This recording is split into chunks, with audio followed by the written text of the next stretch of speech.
ফিলিস্তিনের গাজায় ইসরায়েলি গণহত্যা বন্ধের দাবিতে মার্চ ফর গাজায় অংশ নিতে রাজধানীর সোহরাওয়ার্দী উদ্যানমুখী মানুষের ঢল।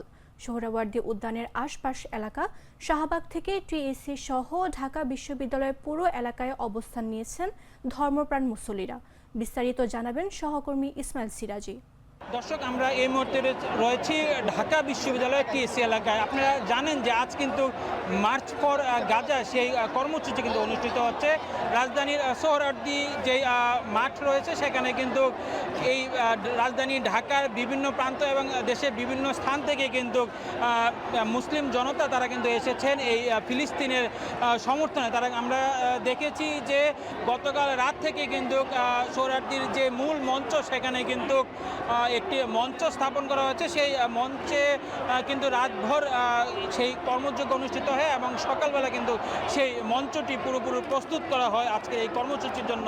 এবং গতকাল সন্ধ্যার পর থেকেই কিন্তু রাজধানীর বিভিন্ন প্রান্ত এবং ঢাকার বাহির থেকে বিভিন্ন জেলা এবং বিভাগীয় থানা থেকে কিন্তু তারা কিন্তু বিভিন্ন মানুষ কিন্তু এই মার্চ ফর গাজার যে কর্মসূচি সেই কর্মসূচিতে অংশগ্রহণ করতে তারা এই রাজধানীতে জড়ো হয়েছেন। এবং সোহরাওয়ার্দী উদ্যানের যে আশেপাশে এলাকা টিএসসি, শাহবাগ, রমনা, মৎস্য ভবন, শিক্ষা ভবন, দোল চত্বর সহ এক কথায় বলা যায় যে লোকারণ্য কিন্তু এই আজকের এই মার্চ ফর গাজা। যারা এখানে এসেছেন তারা বলছেন যে ফিলিস্তিনিতে যেভাবে হামলা করা হচ্ছে, ইসরায়েল যেভাবে হামলা করছে সেটি কিন্তু তারা তীব্র নিন্দা জানিয়েছে এবং তারা জানিয়েছে মুসলিম উম্মাহ কিন্তু এবার জেগে উঠেছে। এবার মুসলিম এই যারা ফিলিস্তিনে মুসলমানদের প্রতি তারা এই হামলা করছেন সেই হামলার প্রতিবাদে কিন্তু আজকে এই মার্চ ফর গাজা সেটি কিন্তু বিশ্ববাসীকে দেখিয়ে দিতে চায় বাংলাদেশের মানুষ যে তারা ফিলিস্তিনের বাসীর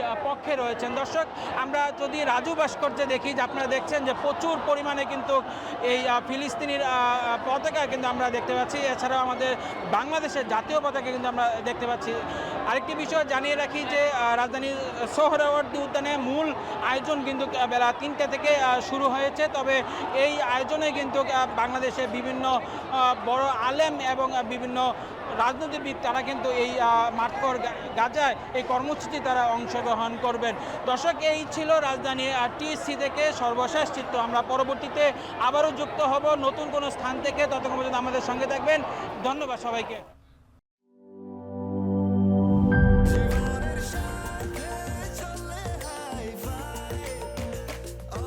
স্বাস্থ্যকর অল টাইম, সব সময় অল টাইম হেলদি লাইফ।